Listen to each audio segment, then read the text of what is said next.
민법 문제의 핵심 용어입니다. 이것만은 반드시 알아두셔야 돼요. 그래야지만이 문제를 읽을 수가 있어요.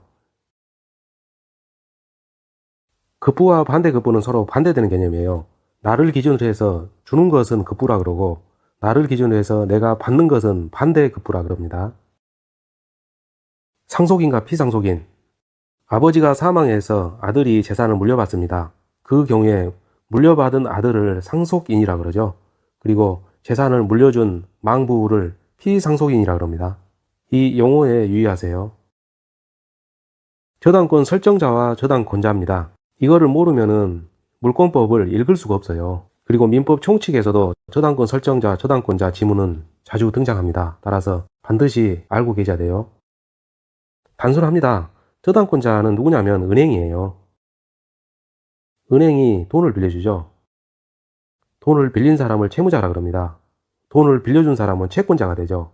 그리고 저당권자가 됩니다. 그리고 이 채무자는 건물이나 토지에 대한 소유자이죠. 그 소유 토지나 건물을 저당권에 즉 담보로 제공하는 거예요.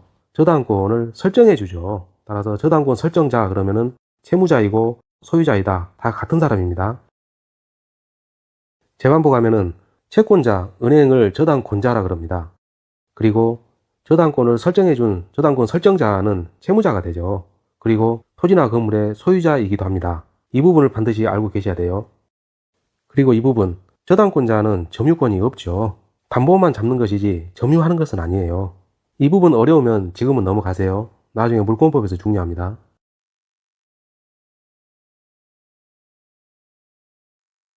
오표시무예는 경련제로 시험에 나오는 경향이 있어요. 이것만 알면은 문제를 풀 수 있습니다. 결론은 생각대로 유효, 이 부분이에요. A와 B가 있는데 생각이 둘 다 동그라미였어요. 그러나 표시만 둘 다 세모로 잘못했습니다. 이 경우 결론은 생각대로 유효입니다. 생각대로, 즉 동그라미로 유효하게 되죠. 이게 결론이에요. 내용을 잠깐 보면 합의가 있는데 잘못 기재했습니다. A와 B 둘 다 합의했어요. 둘 다 동그라미로 합의했습니다. 이게 핵심이에요. 다만 표시만 잘못했죠. 따라서 A와 B의 둘 다의 의사가 일치하기 때문에 생각대로 유효하게 합니다. 그게 바로 오표시 무예의 결론이에요. 그러나 표시된 이 세모 부분, 이 부분은 불성립입니다. 성립조차 안 했어요. 따라서 취소 문제는 발생하지조차 않습니다. 취소 문제라는 것은요, 성립하고 유효한데 나중에 취소 사유가 있을 때 소급해서 효력을 소멸시키는 거거든요. 성립을 전제로 하는 거예요. 그러나 불성립이기 때문에 취소 문제 자체가 애초부터 발생하지 않습니다. 그게 바로 이 부분이에요. 이해를 위해서 추가 설명드릴게요. 이 사안에서 착오 취소 문제가 나오려면 B가 세모를 생각했어야 합니다. A와 B의 생각이 불일치하죠.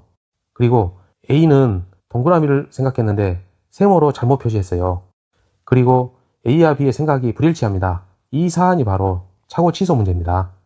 그러나 우리는 여기서 합의하였다. 즉 동그라미에 대해서는 B도 A에 대해서 합의를 했기 때문에 이 경우에는 착오 취소 문제는 발생하지 않습니다. 이해식으로 하다 보니까 말이 좀 길어졌는데요. 단순합니다. 이러한 경우에는, 즉 합의한 경우에는 오표시 무효 원칙이 적용되는데 결론은 생각대로 유효합니다. 그리고 이는 착오 취소 문제가 애초부터 발생하지 않습니다. 여러분은 이 동그라미 위치와 세모의 위치를 이대로 외우세요. 그림으로 외우세요. X 토지에 대해서 합의가 되었어요. 그러나 Y 토지로 잘못 기재했습니다. 앞에서 우리가 그림으로 본 이러한 상황이죠. 생각은 이 부분입니다. 따라서 결론은 생각대로 유효합니다. X 토지에 대해서 유효하게 되죠. 이 부분은 불성립입니다. 옳은 것은 1번. 계약은 X 토지에 대해서 유효하게 성립한다. 맞죠? 생각대로입니다. 정답은 1번. 3번에서 착오 문제는 불발생합니다. Y에 대해서 불성립이기 때문에 이러한 문제는 애초에 발생조차 않습니다. 따라서 4번도 틀렸죠. 3, 4번은 이 앞부분 읽을 필요도 없어요. 착오 문제는 애초에 발생조차 않습니다.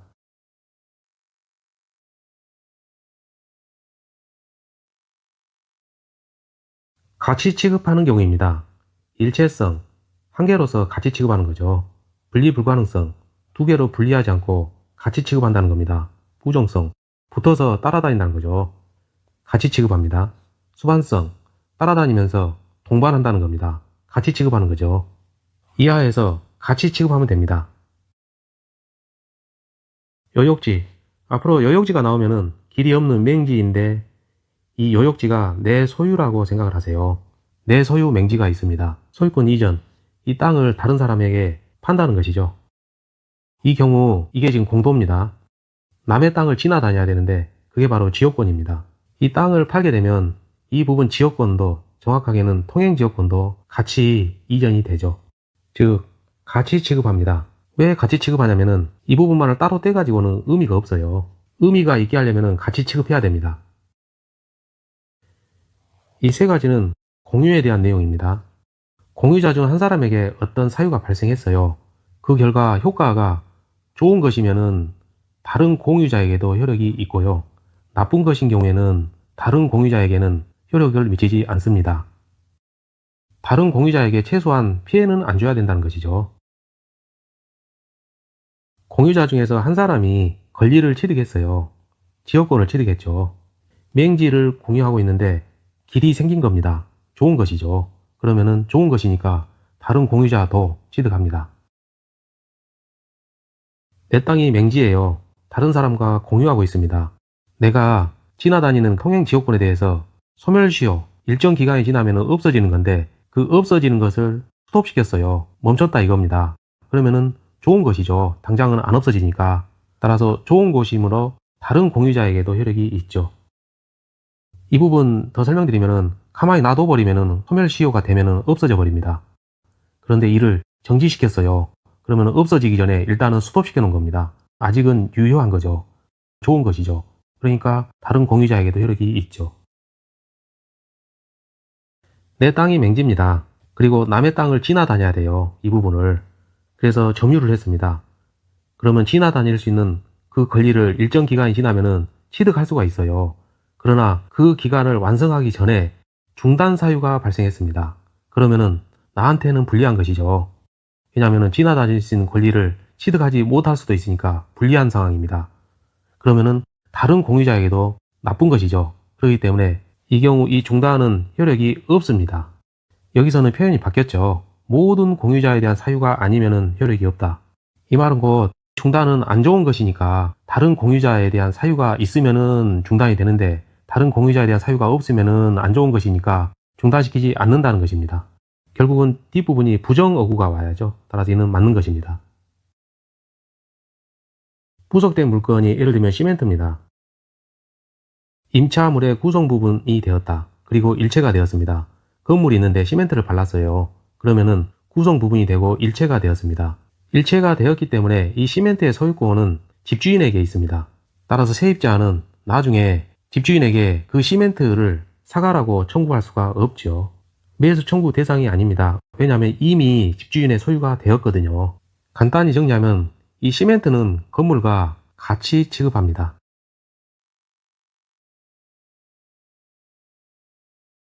이하에서 건물에 유리하게 판단하면 그게 바로 답입니다.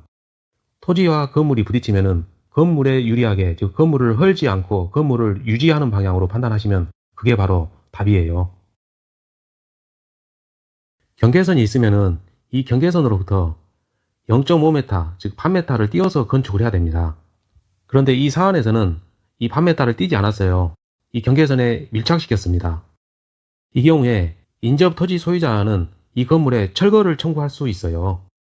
그러나 이 건물이 완성된 후에는 더 이상 철거를 청구할 수가 없습니다. 건물 다 지었는데 이를 철거하면 사회 경제적으로는 손해잖아요. 따라서 건물을 헐지 않습니다. 건물에 유리하게 판단하셔야 돼요. 건물이 있고 그 건물이 서 있는 부지가 있어요. 이 부지에 대해서 누가 점유하냐의 문제입니다. 세입자가 아니고 건물주가 점유하는 것으로 봅니다. 건물의 부지가 된 토지는 건물의 소유자가 점유하는 것으로 본다는 거죠. 시멘트로 건물을 지었어요. 이 시멘트의 소유권이 누구에게 있냐 문제입니다. 시멘트로 건물을 지었기 때문에 시멘트는 건물에 붙어서 합해집니다. 부합이죠.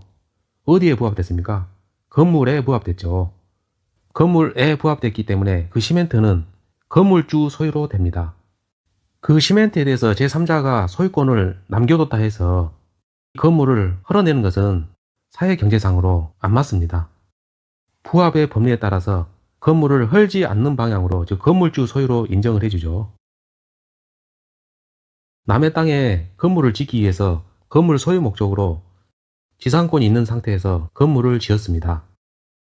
그 경우 이 건물주는 지상권이 있다고 했어요. 그러나 전세권을 설정한 경우 전세권자는 토지 소유자에 대해서 지상권을 설정한 적이 없죠. 그럼에도 불구하고 이 전세권자에게 지상권이 있는 것으로 봐줍니다. 이 부분이죠. 전세권의 효력은 지상권에 미친다. 그런데 이러한 설명은 좀 복잡해요. 시간이 좀 많이 걸려요. 따라서 쉬운 풀이로 보여드릴게요. 지상권은 토지 소유자가 설정해 주는 것입니다. 토지와 건물이 부딪히면 우리는 건물에 유리하게 판단한다고 그랬죠. 건물에 전세입자가 들어온 경우도 마찬가지입니다. 우리는 건물에 유리하게 판단하면 돼요. 건물에 유리한 것은 이거죠. 지상권이 있다고 봐야죠. 건물은 있는데 지상권이 없다면 누가 들어옵니까? 아무도 안 들어옵니다. 따라서 이 경우 지상권이 있다고 봐야 건물주에게 유리하게 되죠. 그러므로 지상권에 미친다 그러면 맞습니다.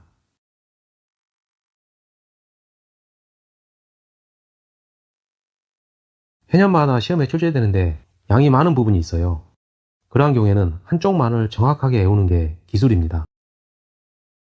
법규는 효력규정과 단속규정 두 가지가 있어요. 효력규정에 위반된 경우에는 절대적으로 무효입니다. 그러나 단속규정에 위반된 행위는 유효합니다. 단속규정의 대표적인 것을 제가 써놨는데요. 이외에도 굉장히 많아요. 따라서 단속규정을 다 외우는 것은 힘들어요. 그렇기 때문에 우리는 시험에 자주 나오면서 짧은 효력규정을 외우면 됩니다.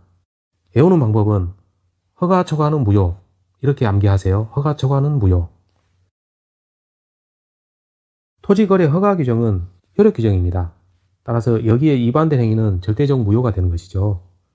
또 학교법인에서 기본재산 처분 전에는 주무관청의 허가를 받도록 하는 규정이 있는데 이 규정은 효력 규정이에요. 따라서 이에 위반되면 절대적으로 무효가 됩니다. 이 부분 봤으니까 이제는 이 초과 부분만 보면 되겠네요. 공인중개사의 수수료가 이만큼이었습니다. 그러나 이 초과에서 받기로 약정한 부분, 이 부분은 초과 수수료인데 이는 이 부분만 무효가 되는 거죠. 따라서 공인중개사의 초과 수수료 약정 금지 규정은 효력 규정입니다. 위반하게 되면 그 초과 부분에 한해서 절대적 무효가 됩니다. 이자 제한법에서도 마찬가지예요. 이만큼이 최고치였어요. 최고 이자율이 이만큼이었는데 이를 초과한 부분, 이 부분에 대해서는 절대적으로 무효가 됩니다. 왜냐하면 이러한 규정이 효력 규정이거든요. 자, 외웁시다. 허가 초과는 무효입니다. 이러한 경우는 효력 규정이 아니라 단속 규정에 불과하기 때문에 처벌은 받지만 그 행위의 효과는 유효합니다. 농지 취득 자격 증명이죠. 이는 허가 초과가 아닙니다. 따라서 유효하죠. 또 중간생략 등기 금지 규정 역시 허가 초과가 아닙니다. 따라서 유효합니다. 전매 금지도 역시 허가 초과 아니에요. 따라서 유효합니다. 공인중개사의 경우 의뢰인과 직접 거래가 금지되는 규정이 있는데 이 역시 허가 초과가 아니기 때문에 유효합니다. 효력 규정이 아닌 것은, 즉 단속 규정을 물어본 거죠. 우리가 암기한 것은 허가 초과는 무효, 초과 여기 있네요. 공인중개사 중개보수 관련해서 초과 수수료 이 부분은 무효가 되죠. 따라서 이는 효력 규정입니다. 물어본 것은 단속 규정이기 때문에 디귿번은 있으면 안 돼요. 중간생략 등기하고 직접거래 이 부분은 우리가 외웠던 허가 초과 이 문구가 없죠. 따라서 단순한 단속 규정입니다. 따라서 기억 니은은 맞죠. 정답은 4번. 효력 규정이 아닌 것은 단속 규정을 찾으면 됩니다. 우리가 암기한 것은 효력 규정이고 암기 방법은 허가 초과는 무효라는 거죠. 초과 그리고 허가, 여기에도 허가가 있어요. 이자 제한법 관련 초과니까 효력 규정이 맞습니다. 법인에서 기본재산 관련 허가 규정이죠. 따라서 효력 규정입니다. 국토계획법상 일정 구역 내 토지거래 허가에 관한 거죠. 따라서 이는 효력 규정이에요. 우리는 단속 규정을 찾아야 됩니다. 따라서 2번, 3번, 5번은 답이 될 수가 없어요. 중간생략 등기 관련해서는 단속법이죠. 그러므로 정답은 1번. 부동산 실명법 관련해서 명의신탁은 무효라고 규정되어 있어요. 그리고 이에 기한 물권 변동도 무효입니다. 이러한 규정은 효력 규정이에요. 명의신탁도 무효고 물권 변동도 무효다. 이러한 규정은 효력 규정입니다.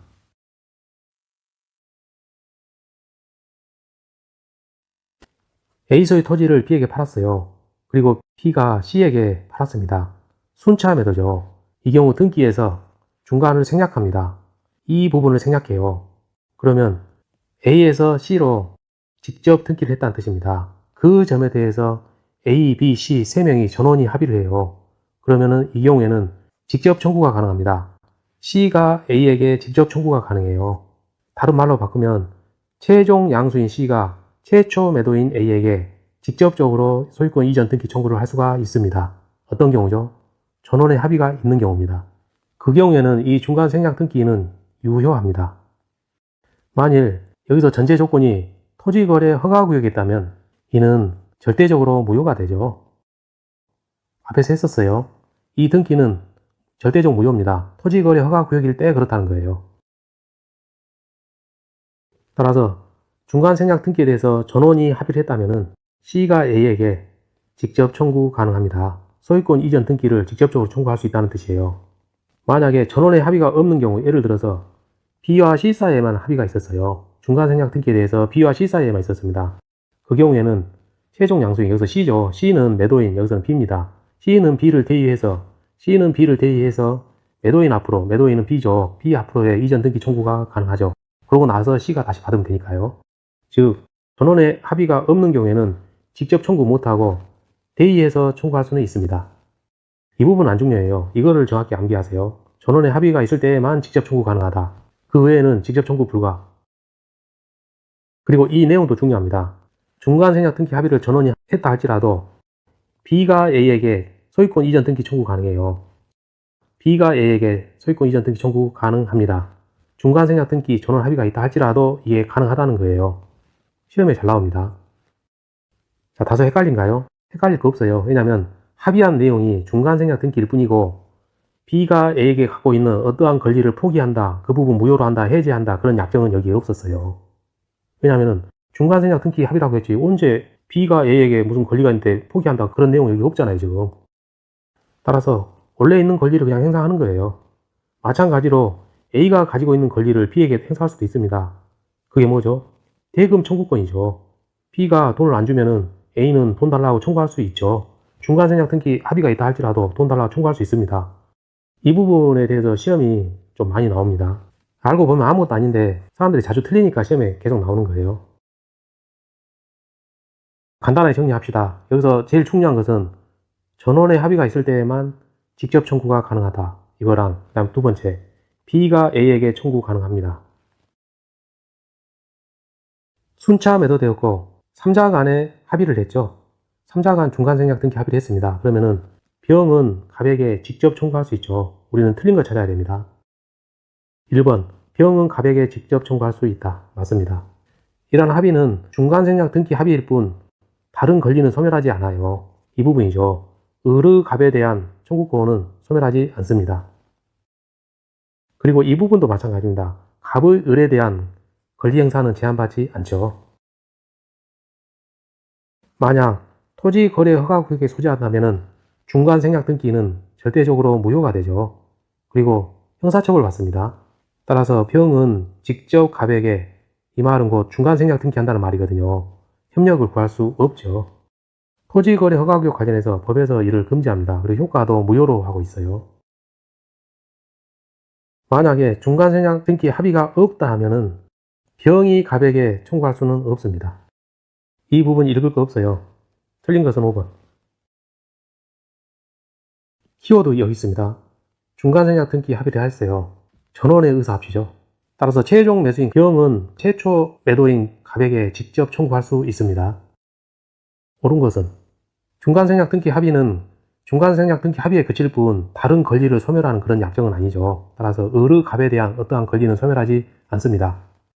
따라서 기억이 있는 것은 답이 아닙니다. 중간 생략 등기 합의 후에 갑과 을 사이에 매매 대금 인상 약정을 했어요. 그럼 이 약정 지켜야죠. 그러나 대금을 안 줬어요. 따라서 갑은 아직 돈을 못 받았기 때문에 병 앞으로의 이전 등기 의무 이행을 거절할 수가 있죠. 지금까지 누차 반복되지만 중간생략 등기 합의 이는 말 그대로 중간생략 등기 합의 거기에 그칠 뿐이에요. 갑을사의 다른 권리를 없애거나 또는 갑을사에 새로 약정한 거 이런 부분을 없기로 한다라는 합의를 한 적이 없어요. 그렇기 때문에 약정했으니까 이 약정대로 그냥 되는 거예요. 다른 특별한 게 아닙니다. 따라서 갑은 중간생략 등기 합의와 상관없이 이 약정에 따라서 돈을 달라고 할 수 있고 돈을 안 줬으면 등기 의무 이행을 거절할 수가 있죠. 따라서 니은은 있는 게 맞습니다. 그러면 정답은 4번이네요. 디귿번 만약에 토지거래 허가 구역내다 답 나왔죠. 절대적 무효입니다. 즉 무효예요. 그 등기는 무효입니다.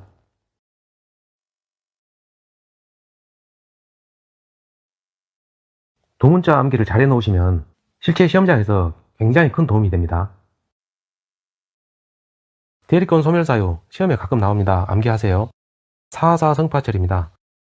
첫 번째 사망은 본인의 사망이에요. 본인이 있고 대리인이 있고 복대리인이 있어요. 본인이 사망하게 되면 대리인의 대리권, 복대리인의 대리권 다 없어집니다. 두 번째 사안은 대리인 또는 복대리인의 사망이에요. 대리인 사망하거나 복대리인 사망하면 둘 다 대리권이 없어집니다. 파산의 경우도 마찬가지죠. 대리인이 파산하거나 복대리인이 파산하면 둘 다 대리권이 없어집니다. 이 성년후견 개시는 좀 주의해야 됩니다. 성년후견 개시를 예를 들어 한정후견 개시 이렇게 말을 바꿔놓으면 틀린 거예요. 그리고 또 하나 특정후견 개시 이것도 다른 말이거든요. 따라서 성년후견 개시 그러면은 이는 대리권 소멸 사유가 될 수 있는데 한정후견 개시나 또는 특정후견 개시다 이렇게 말을 바꿔놓으면은 이거는 답이 아니다 이렇게 하시면 됩니다. 참고로 여기서 성년후견 개시는요 능력이 지속적으로 결여된 사람이에요. 굳이 예를 들자면은 치매에서 말기 환자를 생각하면 됩니다. 그러면 참고로 치매 초기 환자는요 이는 성년후견 개시가 아니라 아까 말씀드렸던 한정후견 개시 사유는 될 수 있겠죠. 이 자체를 예우란 뜻이 아니라 이 말이 두 개가 구별된다 이거를 정확히 아시라는 뜻에서 제가 설명드린 겁니다. 이거를 별도로 또 연구하고 계시면 안 돼요. 그래서 성년후견 개시 이 말이 나오면은 대리권의 소멸사유가 될 수 있어요.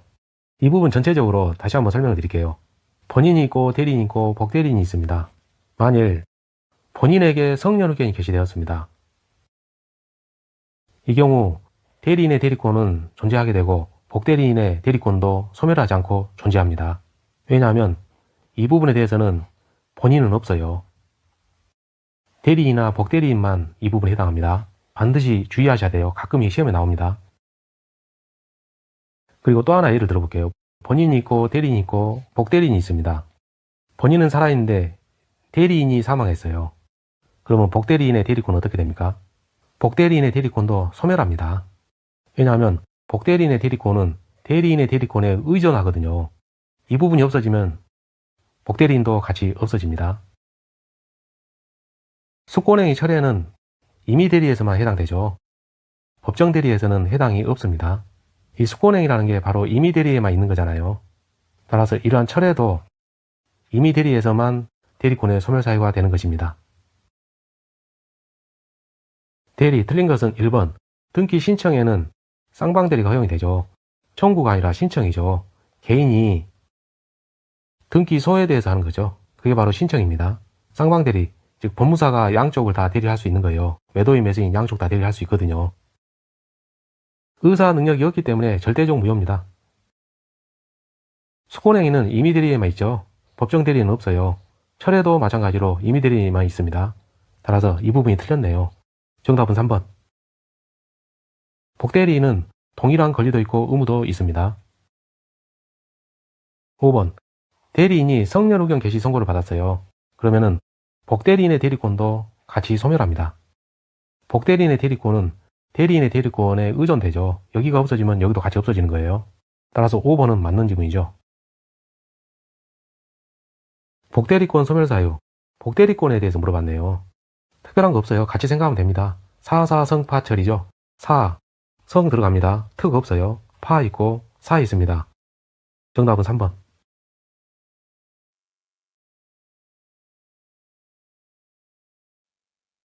권리 능력입니다. 출생과 사망이 있어요. 이 사이에서 권리 능력이 있습니다. 즉 출생 후 사망 시까지 권리 능력이 있죠. 따라서 태아인 상태에서는 권리 능력이 없습니다. 태아인 상태에서는 아직은 권리 능력이 없어요. 그러다가 살아서 출생하면 이 출생 시점부터 해서는 어떤 문제 사건의 발생 시로 소급해서 권리 능력이 생깁니다. 예를 들어 이 사이에 교통사고가 있었다고 가정하자고요. 이때 살아서 출생하면은 교통사고 발생 시점으로 소급해서 권리 능력이 생기는 것이죠. 태아인 상태에서는 권리 능력이 없다가 출생하면은 소급해서 권리 능력이 발생합니다. 따라서 이는 정지 조건이죠. 판례는 태아의 권리 능력 관련해서 이 정지 조건서를 취합니다. 해제 조건설이 아니에요. 2명 이상이 동일한 인환으로 사망한 경우에는요, 동시 사망으로 추정이 됩니다. 조부가 있고 부가 있어요. 그리고 아들이 있죠. 이 조부와 부가 같이 비행기를 탔어요. 그리고 그 비행기가 태평양 어딘가에 추락했다는 것이죠. 그 경우에 이 조부와 부는 동시에 사망한 것으로 추정이 됩니다.